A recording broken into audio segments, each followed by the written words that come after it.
Hello, everyone. This is Kathy Holmeyer once again with Nourishing Your Multidimensional Body. Hello, hello. And today I am with Dr. Melissa and Steven. We'll keep it at that, and you guys can introduce yourself as we go. While people get on, I'm just going to tell a little bit about, people know my background, which is actually the Lake Clear Lodge. So I'm going to put up Lodge on Lake Clear and show that on the screen.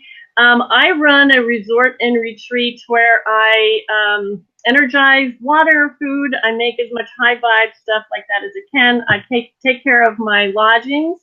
And so, yeah, anybody who we're transforming really into not just a lodging and a restaurant. We really want to do high vibe retreats. We've got one coming up with Dr. Karen Khan in September. That's going to be awesome. Different ones. We even have a harp retreat, which is going to be so beautiful in September. So my background is a little bit varied.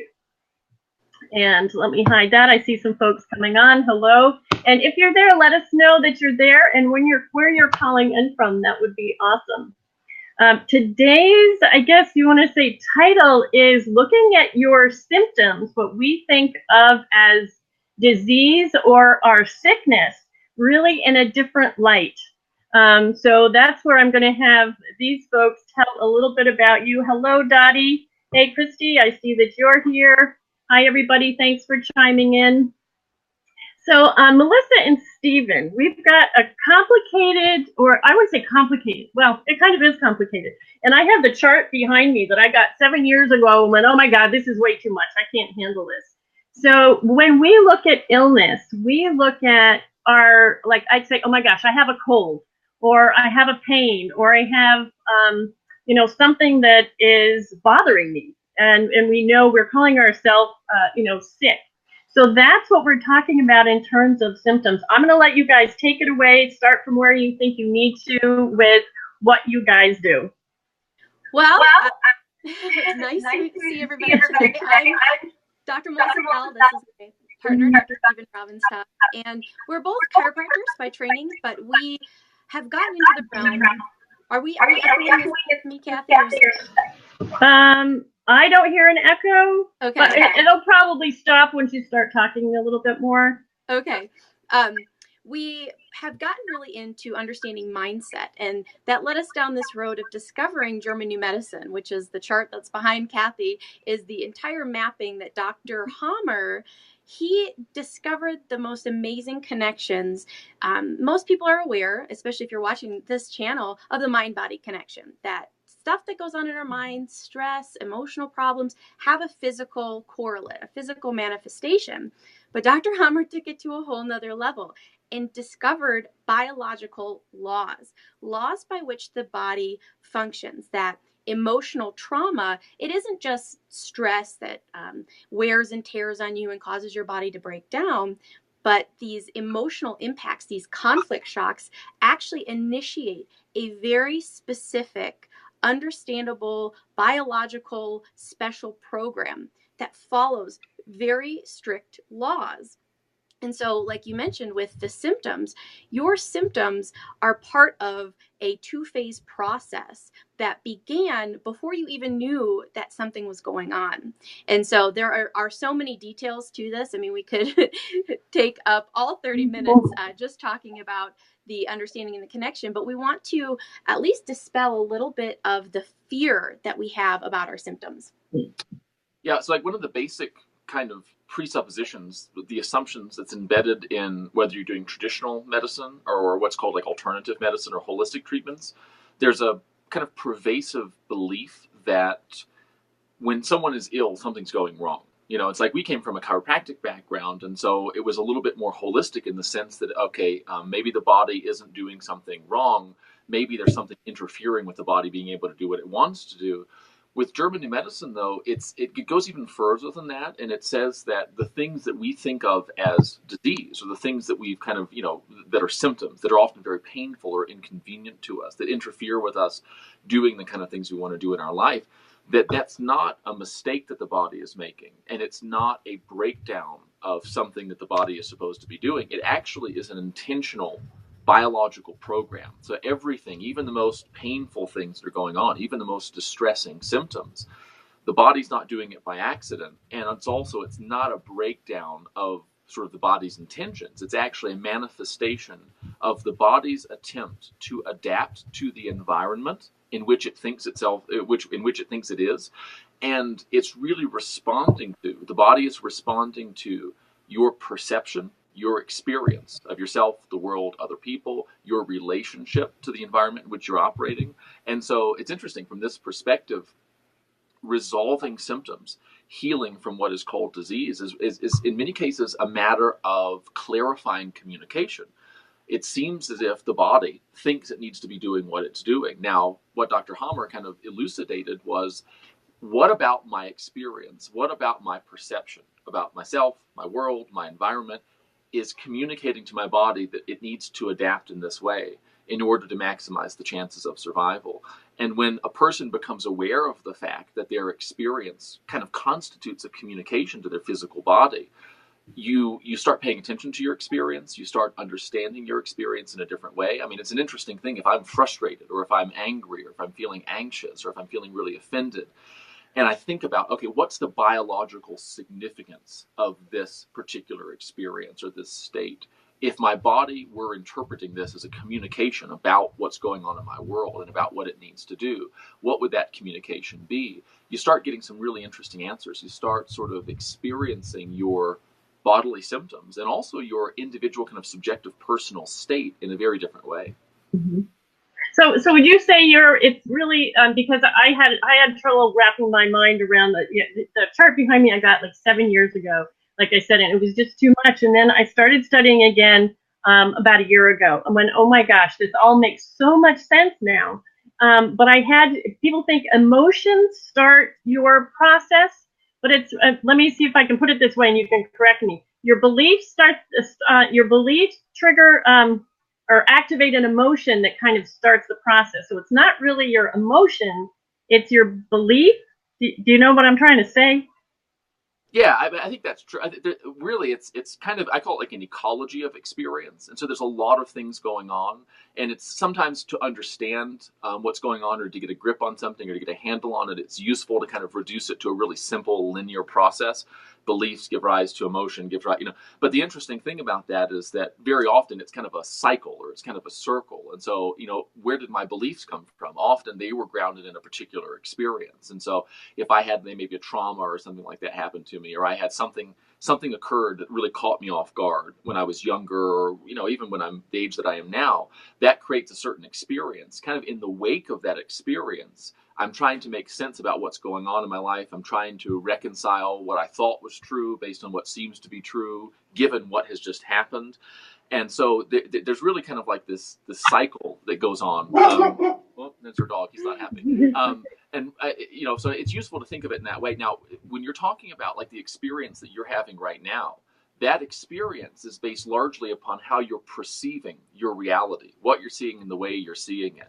Now, that perception is built in large part by things like beliefs, like what you think is true, by values, what's important to you. Like we tend to notice stuff that is relevant to things or areas of life that are important to us. And then we tend to interpret that based on what we believe to be true in those areas.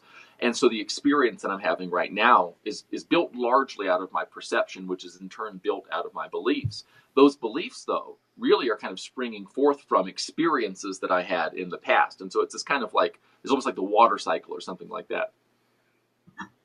So I have a question. Somebody's mentioning their symptoms of multiple sclerosis. So if they're having symptoms, then how would you, to my knowledge, it's part of a self-evaluation program. So how would you quickly address something like multiple sclerosis if she wants to get off pharmaceuticals? Well, I would have to look at each individual symptom. The interesting thing about diagnoses is that they clump together certain symptoms, but not every person that gets a diagnosis has every symptom that's under the MS title. And so when I'm working with someone, I really like to look at what specifically are you experiencing as far as your symptoms, because names of diseases don't give me the information that I need. I need to know what is happening right now. Are you having muscle aches and pains? Are you having numbness and tingling? Because that is where we will be able to know, are you in a conflict active phase? Are you in the healing phase? And that's part of that law of two phases that Dr. Hammer discovered, is that, it's, I love it because you really can make it so simple. Mm-hmm. And practical, practical, I'm not finding the right word, investigating on what's going on. You can relate. Mm-hmm. Cool. Yeah, and I like to keep it as simple as possible because it can get so complex with all the scientific language. But I really like for people to know that you can understand this. You can understand what's going on with your body. And so if we simplify and understand, okay, the body has two modes. It's got two modes. It's got one nervous system that has two modes, either fight or flight, that's sympathetic activity, or rest and digest, parasympathetic, rebuilding and healing. And normally, in a normal state, when you are in homeostasis, you will go from sympathetic active during the day to parasympathetic at night. And when you have a conflict shock, whatever happened, this person with multiple sclerosis, something happened and there was a conflict shock. And this set your body from going normal day-night rhythm to being stuck in the sympathetic mode. And the reason for that is because your body sensed that there was a danger in your environment and that it needed to adapt the tissues. And so whether that means eroding muscle tissue or adding tissue, let's say a tumor in your digestive system, it's all very specific based on your unique experience of that shocking situation. The body is doing something. It's in this active adaptation mode. As soon as you resolve that conflict, you move into healing. And either restoration of tissue or breakdown of a tumor will happen during that healing phase. And that's typically when you get your symptoms. And so that's why we would have to look at, what are the symptoms? The symptoms tell the story. The symptoms tell us the story of what happened to you, the shock, the way that your body perceive the shock, because it's not, and it's really interesting. Dr. Hammer was really clear to distinguish between like a psychological or emotional shock versus a biological shock. Because you can have something happen to you and you would think, oh, this was a shocking, my husband just all of a sudden left me, a shocking divorce. I didn't expect it. You could think that, oh, that's a separation conflict. But depending on the unique experience of the individual, it could be a self-devaluation. It could be an indigestible morsel. It could have been a territorial loss. Your body is going to interpret it in a very particular way, and the symptoms are going to tell that story. And so that's what I would say to the person with any type of symptoms. We'd look at each individual symptom, and that would tell us what happened, and then what either needs to be resolved so that we can, so that you don't relapse back into that conflict, because that is very common with people when you don't understand the law of two phases. Mm-hmm. And then I see a lot when my clients are saying they have either fibromyalgia or chronic, a chronic one, and migraines. Somebody's saying they've had migraines every 2 to 4 days. 2 to 4 days a week for years. Mm. So you want to touch on that just a little bit?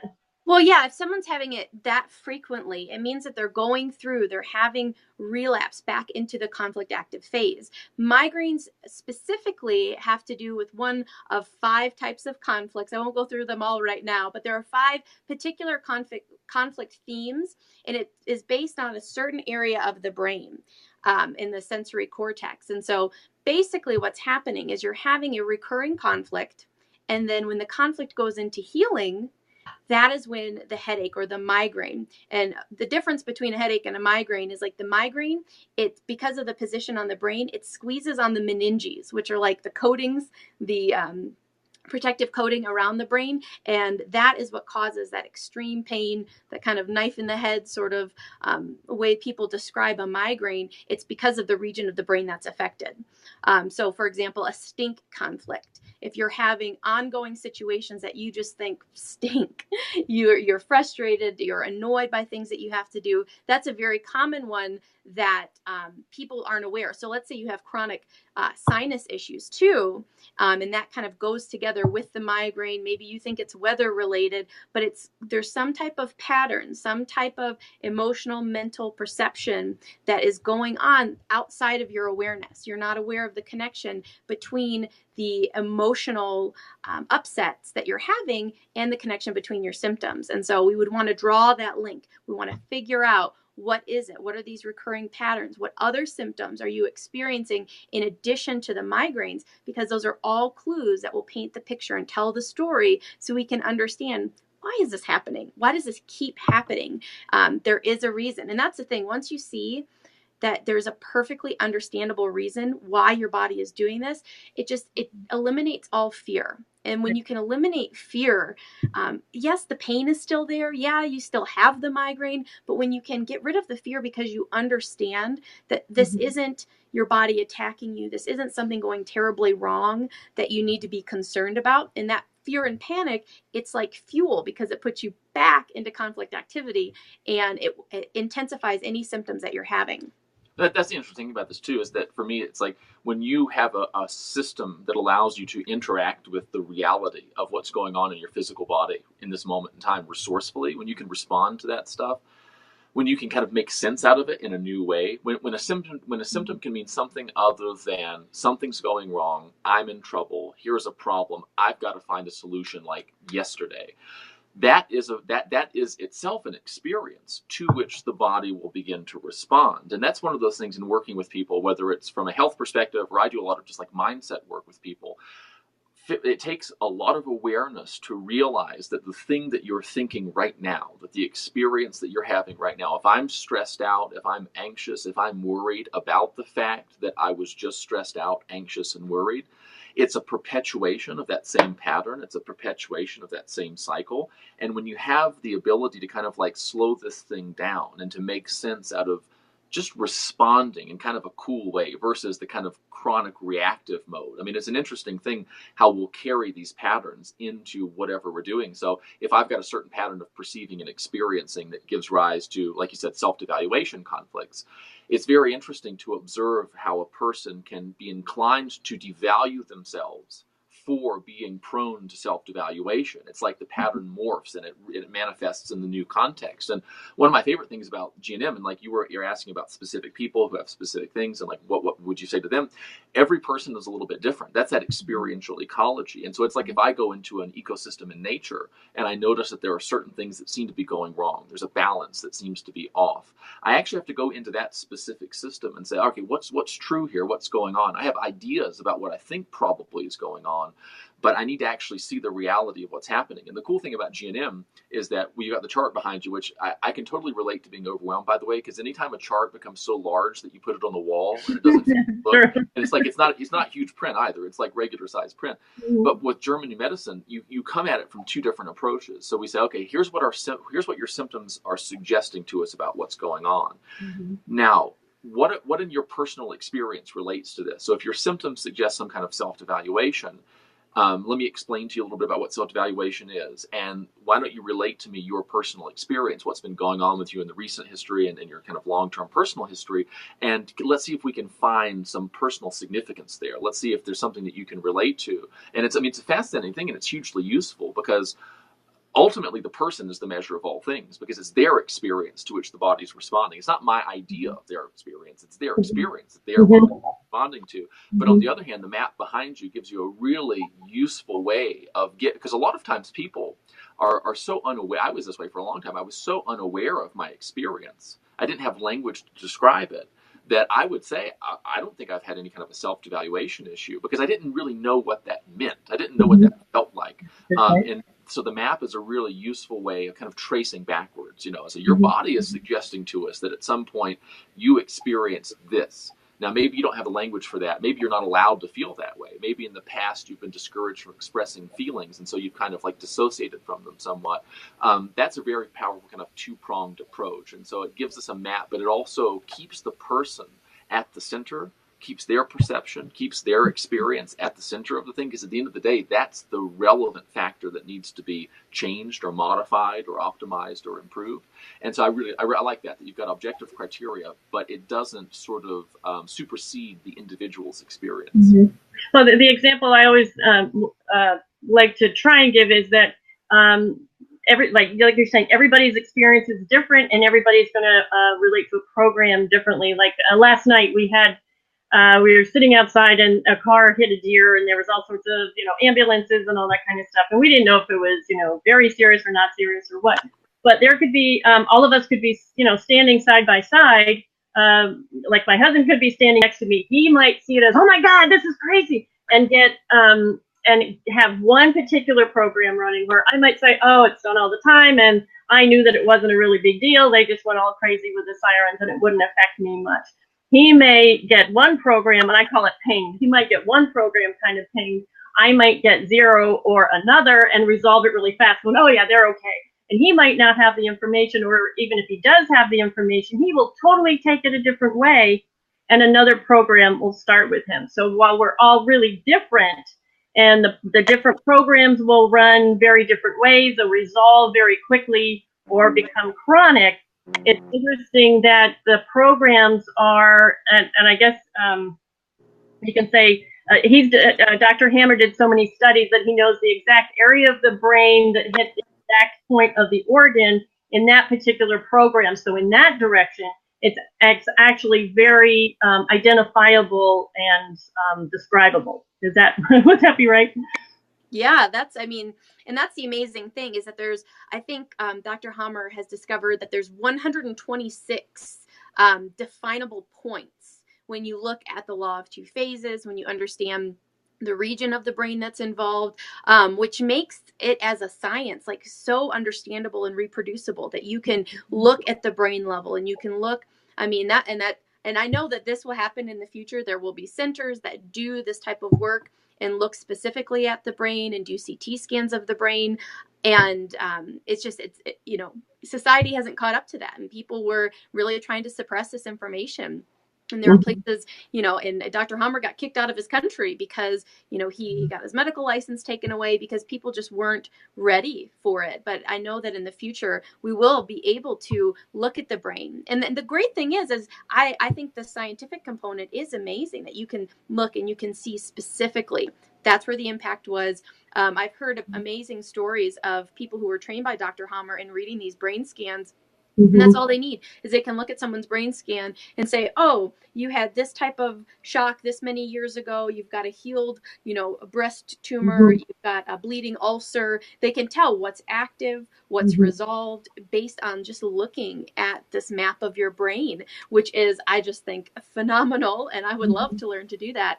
But you don't need that, which is great too, is you don't need that to help a person. You can talk to them, learn about their experience, learn about their symptoms. There's just so many different angles that you can use this information to help heal yourself, and realizing again that it is all healing is self-healing. Everything is going to come from your change in your perspective and in your understanding. And really the message of our talk today is understanding that your symptoms are serving a purpose. And if you can look into this further, this is, a short video relatively for us. Most of our videos are really long, but if you go on our YouTube channel, there are tons of tutorials, videos where we just help to describe and help you to really incorporate this into your understanding of yourself as an organism, as a person with an experience. And when you start to see all the ways that you have created these experiences, these perceptions that have led to conflicts, and then you can see how that physically manifests on your body. It's the most amazing thing for me, seeing it, watching it with myself. There's a few videos on my channel about like acne. That for me was just so remarkable to know, oh my goodness, it's not the food I was eating. It wasn't the lack of probiotics or eating the bad oils or eating the bad food that caused the breakout. It was the experience, the sensation of feeling soiled after doing those things, or when my dog licks my face and then I have a breakout, and seeing that connection for myself. And that's the thing that I encourage everyone who kind of intersects with GNM, and you're like, okay, this is part of me doesn't know if I can believe this. Part of this is really, it's a lot. Just watch. Just kind of get the basic idea and watch your experience. Watch your kids. Watch them people around you, and it will start to prove itself. They're biological laws. It's like gravity. It's just how perception, experience, physical manifestations.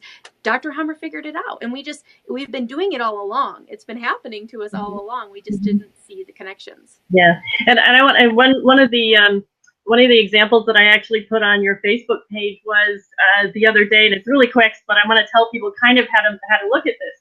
And I I've got okay, any symptoms they're all good and everything, but I got one so acute, and I went through a German New Medicine cycle program in a matter of 20 minutes, and it was so dramatic that it was like, oh, somebody's showing me how this worked, because this is crazy. I have lodgings, and I had to go kill some ants. There were carpenter ants in our lodgings, and I went, oh, I know I can do this energetically or another way, but I'm just gonna have to do it. So I felt really bad, but I went down, and I was the one to do it. So I went down. We had some people checking in, and they were just all over the place. So I have this thing called Cedar Side. Actually, it's really great. It's a natural product, but I had to go do it, and I heard the ants kind of in there, and then I kind of heard them, and I didn't hear them anymore, and I felt so bad. And I don't know if it was a territorial conflict or what. I kind of tried to look it up, but I came back home, and I got a wicked pain in my stomach, and it was like a knife cutting through. And I'm like, where did this come from? And I knew I had just dealt with something in belief and emotion, and I knew I just went through kind of a shock that I didn't expect to go through on a number of levels, probably. And I got this knife tearing through my stomach. We were just about to sit down for dinner, and I thought, this is crazy. And I got up, and I ran to the bathroom, and then I literally kind of crawled myself upstairs and flopped on the bed. So to me, I went through the kind of fight and flight, the epicrisis, the whole 9 yards. And then I kept saying, I'm okay. That's okay. I just went through something. My body's doing what it needs to do. I'm good. I'm good.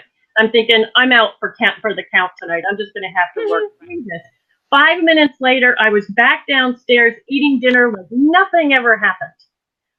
But I didn't run to the emergency room thinking I had a blow-up ulcer or something. I just knew that something just happened. My body was doing what it needed to do. And I literally went through it in about 20 minutes, and I was back going like nothing ever happened. And it was so dramatic and so quick that I just felt I went right through the resolve, the epicrisis and everything, and then went back to normal. And that's kind of how crazy it can get sometimes. It's hard to miss it when it happens, and when you compress it, so over a short period of time, especially when you have a framework for understanding this stuff, it becomes very powerful. It's interesting in expanding a person's awareness, or like if I'm becoming more aware of something, if it happens too quickly, I don't even notice it, right? So much of what we do, we fast, we don't even notice it. On the other hand, so many of these cycles, they are extended over such a long period of time, and we have so many other things going on in our lives that we don't make those connections. And really, one of the powers of awareness is this pattern recognition. You see a relationship between an activity you had to do, an experience that you had, a physical manifestation of a symptom, and then the solution going away. When you see all of those things together, it becomes one kind of workable chunk, and you can say, oh, now you see what you did, I think, is that you built a personal experiential reference point. So now when we're talking about conflicts and when we're talking about resolutions and healing phases, now you have something that belongs to you, an experience that you can refer back to. And so you own that in a way that before that happens, you didn't. And that's one of the most powerful things, because it's your experience, So now you have an experience of having a personal experience of that, and moving forward, it'll be very useful for you because it's a template for understanding. And that's, that's an invaluable thing. Mm-hmm. Yeah. What a story. Yeah. I love these things. Every time I like for someone to see it, for myself to see it, every time I marvel. Every time I go, oh my goodness, this was this, and this is why this happened. And I did that with the sunburn. I got the sunburn a couple of weeks ago. And normally I spend too much time in the sun, and I look at my skin and I see how red it is. And I have a conflict over the fact that I spent too much time in the sun, or I didn't put sunblock on. And I've realized that it's not the burn itself isn't the problem. It's the separation conflict that I go through after the fact, where I feel bad, when I'm upset, when I wish that I hadn't spent that much time in the sun. And I talk about it, and I tell him, oh my gosh, my skin, and I didn't do it this last time. My skin didn't hurt. I had no inflammation. It wasn't painful. It was still a little red, but it was just a completely different experience. And I was like, wow, I didn't realize that it's not the sunburn itself, it's my experience of it that can. And when you start getting into these levels of your own perception and realizing these stories that you tell yourself, you can start to see, no wonder I'm having this problem. And when you get to that point where it's like, oh, this makes perfect sense that I'm in this type of pain. It makes perfect sense. That's that moment when you really get it. You get the connection between your experience and the physical manifestations, and that eases that fear again. It helps you to see my body is doing the right thing. It's not screwing up. It's not messing up. It's just part of a process I didn't know was happening. Mm-hmm. And just like fevers years ago where, oh my God, the kid has a fever, take an aspirin. It's like, no, and thank goodness that I learned that early on, even not necessarily in terms of German medicine. Yeah, the fever has a purpose. It's supposed to be there. And of course I'm going to, take them to the doctor or give them, aspirin or whatever is appropriate if it's getting way too out of hand and getting dangerous.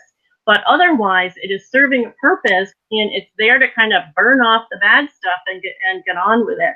And my kids know that, or when they were growing up, they knew that they were gonna have, if they had a fever, they would get over it faster than if we tried to draw it out and do something like that. But of course, you're going to take care of things if they're on an emergency level. But a lot of times your body is doing exactly what it needs to do, certainly on the short term. It's interesting. So, and this is that coming back to that communication. There's a basic principle that I learned a long time ago, which was that if I want to change the response that I'm getting from another person, from my business, from my, from whatever's going on in my life, the best way to get a different response is to change my communication, change what I'm communicating. And when you start to think about perception and experience, when you become aware of the fact that that constitutes a communication to the body, like if I communicate something to you, like let's say I say something to you and I do it in sort of an abrasive way that causes you to be a little bit irritated with me. If I then try to get you to behave differently as if you weren't irritated, that's one use of my resources. Probably a better one would be for me to change my communication strategy, to kind of recognize that the response that I'm getting from you is a result of how I'm communicating with you. And I think that when you think about like your physical body that way, instead of trying to suppress those symptoms, you say, gosh, these symptoms are a response to a communication. Rather than trying to force my body to not respond to what I'm communicating to it, what if I could figure out a way to communicate something different? And it's a much higher yield investment of your resources. Now, sometimes if I communicate to you in kind of a thoughtless or careless way, and you become so upset that you physically attack me, well, then it's, I'm going to probably say, listen, let's control that situation. That would be like the fever gets way out of control. We have a crisis situation. But there are those lower, like 99% of the time, it's a matter of like, gosh, I'm not liking the response that I'm getting. I wonder what I can do to change my communication. And it's incredibly rapid. Because literally, like your body is the best listener ever. It is acutely attuned to what it is like to be you, to your personal experience. And as soon as that experience begins to shift, as soon as there's a transformation in that experience, the body immediately begins to respond to that. And it's just kind of a cool thing to kind of relax into. Yeah, reducing the fear of the symptoms and knowing your symptoms and trying to identify where they are. I've been putting up, as you folks have been speaking, I've been putting up your website and the YouTube channel and everything. So we're just about out of time, but you can go ahead and tell people how to contact you and what kind of programs you have to go through some of this stuff.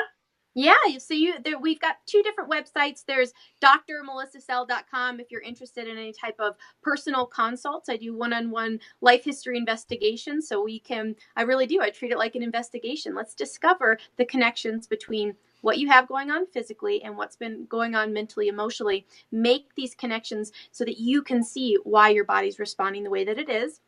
And then we also have our Resolve program, which you'll find on everbetterlifeuniversity.com, which is this community that we've created, which is a conflict resolution hub. Every single month, we create new modules for this hub that shows you how to adopt new perspectives on your conflicts. So the one that we just released today, because it's July 1st, we have a new one every month, is all about the specifics of self-devaluation.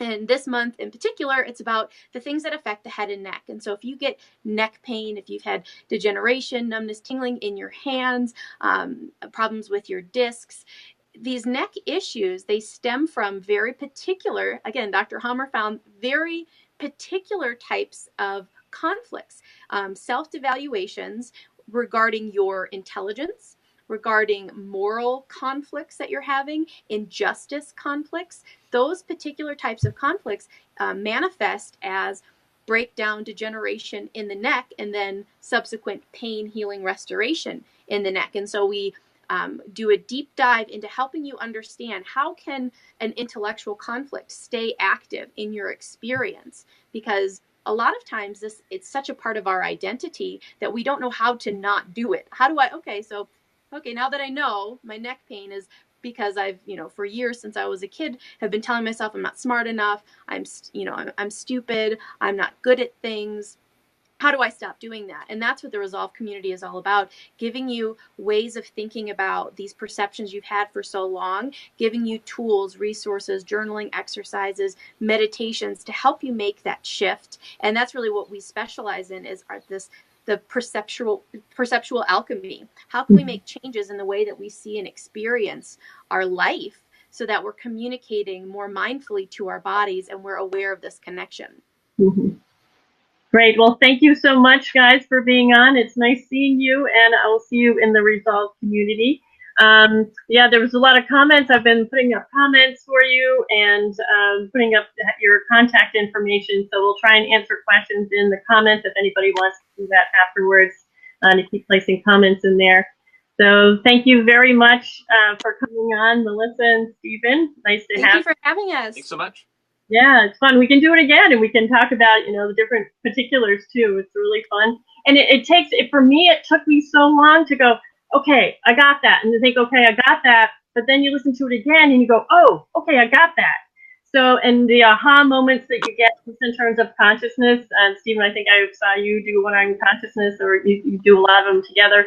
But definitely go to the YouTube channel. There's a lot on there, and a lot that will kind of turn your mind around or give you some different clues that you might not have had before, especially on the symptoms. So thanks a lot. Thanks again. Have a good one, guys. Bye. Okay.